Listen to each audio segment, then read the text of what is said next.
What's up everyone, something a little bit different today. Expedition 33. This game has been out for a few days now and I have not been able to put it down. So today I wanted to share some beginner tips and hopefully answer some of the questions that you might have when first starting the game. From how to fast travel and get back to the old zones, some of the systems in the game, and building out your character the best way to make these fights super easy. I'll try to keep this as spoiler free as possible. So let's get into it. Okay, so first let's talk about Pictos and Luminas. They do give you a small intro to this, but they don't talk about everything, and it can be quite easy to either get this wrong or not be using your Luminas in the best way. So the way this works is throughout the game, you will pick up items called Pictos, and I'm going to try and I'll just use a Loon for everything here so we're not showing any other characters. So when you go into your Pictos, these will be all the Pictos you pick up throughout the game, and you can find these in the open world, you can buy them from the vendors, or you can get them from defeating certain monsters. Okay, now every single Picto has two elements. It has an active element and a passive element. And you get these from equipping them. So if we equip an auto regen, you can see the active element is 479 defense. The only way to get that is from equipping the Picto. At the bottom, we have apply regen for 3 turns on battle start. You also get this for equipping the Picto. So by putting this on, we have some really big buffs, right? So you want to make sure you're always equipping good Pictos. And as you level up and you get better and better Pictos, you put the higher level one on. So if we go down, you see this one has 479 defense. If we go down to another defense one that's a lower level, you can see here 34 defense from a level 5. So you always want to have the highest level because, you know, that will have the much better stats. Now, the second element here, apply a regen for 3 turns on battle. As we use the Picto for 4 battles and we win 4 battles, we will kind of like crystallize it. We'll master it. And then this passive effect will unlock as a Luminous. Now that's the important part here. And you know when they've been mastered because they will turn a different color. So if they are colorless like this, so if I equip this one, you can see it's kind of gray. This means we haven't used it for 4 battles. So we haven't like crystallized this. We haven't unlocked this. Everything else here, whether it's green, red, blue, has been unlocked. So all of these are done. And then we just have like a couple left, which we need to, you know, unlock.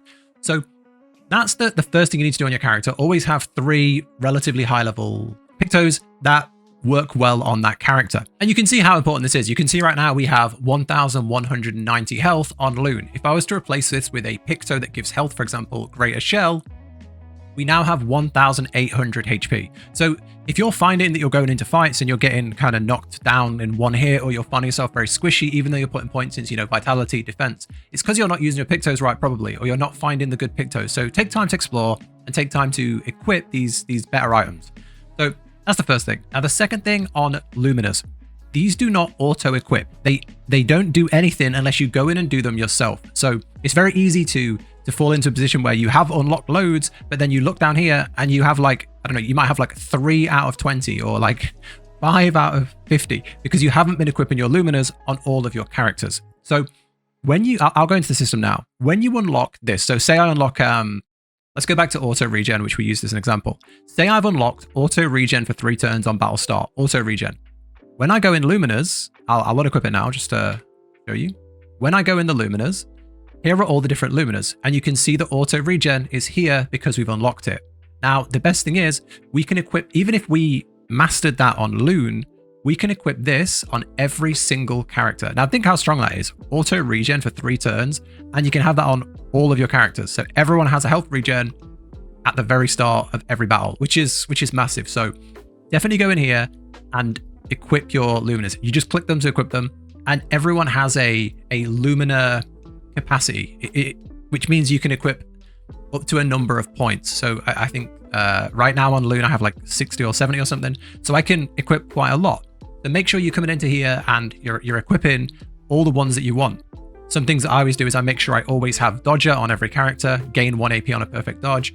Auto regen is a really good one to have on most characters, things like that. So if you do find one that's really good, you know, plus 3 AP on defeating an enemy, if you find some that are good, make sure you're going in and you're manually putting them on all of your characters. So yeah, hopefully that helps. I do think Lumina and Pictos are a little confusing and they can be very easy to just fall behind on. So yeah, hopefully that does help. Okay, now for some tips on fast travel. So when I was first starting, I was very stressed about, you know, if I go too far ahead, is it not going to be really hard to get back? So early on, you can only fast travel within your map. So if you're in like the first zone and you go to a flag and you try and fast travel, you can only travel around that map. Then when you leave, you can't really get back to that map easy.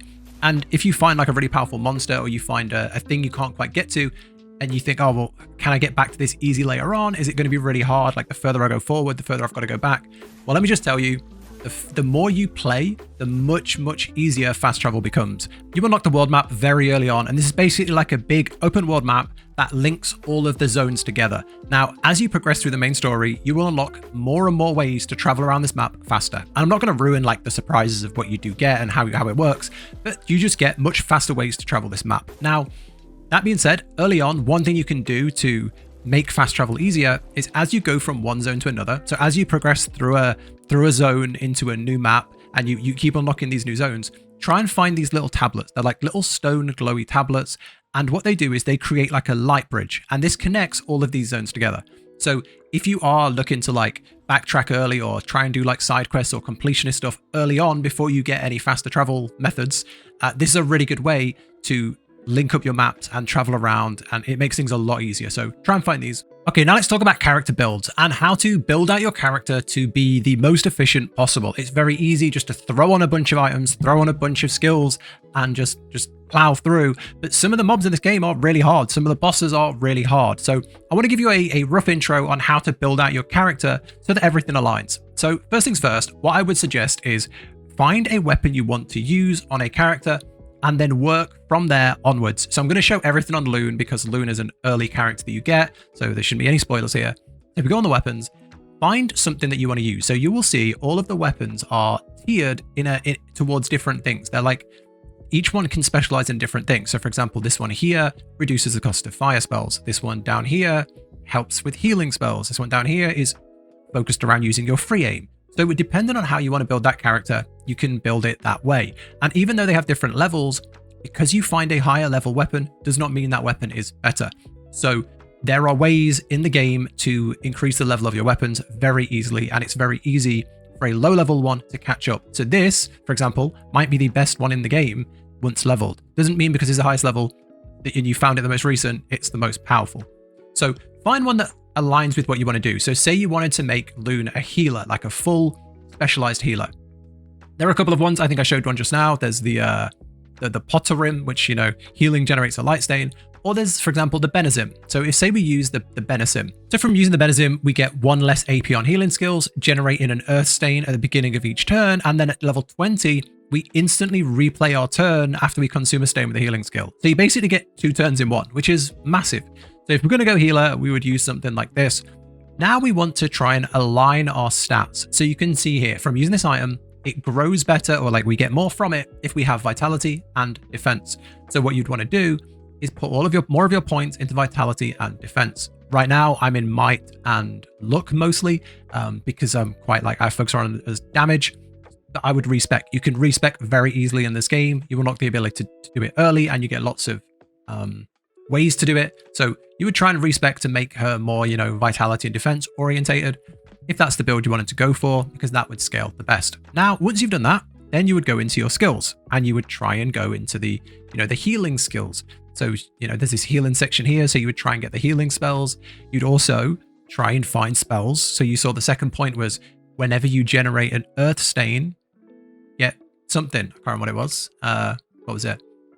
Generate 1 earth stain at the beginning of each turn. Right, so we generate earth stains. So now you try and find skills that use earth stains. So like this one here, deals ice damage, consumes a green stain to deal increased damage. So you would try and find abilities that consume, you know, earth stains. Here you go. Deals low ice damage, gains 4 if burning. If you consume a green stain, 2 green stains, play a second turn. So that would be a really good skill to use with this build. So that's the second thing I try and do. I try and find things that go along with the weapon I'm using to make the most out of it. For example, on my main character, I am focusing on like free aim. So everything's all around free aim, and I can get like loads of attacks in one go because I've just got loads of different things that benefit it. So yeah, that's another thing you can do. And then secondly is of course on the Luminas. So you would go on the Luminas and you would try and specialize again to match up with your weapon. So right now I think I have like 60 points. I would look around all the different things, say like here you go in free aim, there's loads of things that benefit free aim. So now you want to try and find things that would benefit with the healing. So say you went into support, you've got things like healing tints remove status effects. You've got things like healing tints apply powerful. You could go down into here to protect and heal. Healing an ally also applies shell for 1 turn. And then you could go into something where like shell lasts longer. It's in here somewhere, I think. There's like longing shell. On applying shell, its duration is increased by 2. So with just those 2, whenever you heal someone, they gain a 3-turn long shell for defenses. So there's lots of ways like that. You can boost your character. You can go into like defensive and make them like defensive. You can have one character who's like specialty is like breaking the target. You can have one character who's like specialized in buffing or lowering the defenses. And by focusing all of your points into that, you can make your characters a lot stronger. Now that doesn't mean, because they have lots of things around healing, doesn't mean they can't deal loads of lightning damage or loads of fire damage, or you could have spells ready. So if you come up against someone who's weak to fire, you can hit them with fire. But when it comes to healing, the heals do a lot more. And it's the same with whatever else you try and build. And like I say, I'm not trying to tell you what build to make, or, I'm not saying, always turn Loon into a healer. I haven't. It's just an idea of how to go through building out your character. So I hope that helps. And as well, like, you're going to have totally different, these are all over the world. You're going to find different ones to me, but just look through the ones you've got, try and line them to your build, and hopefully you find something that works well.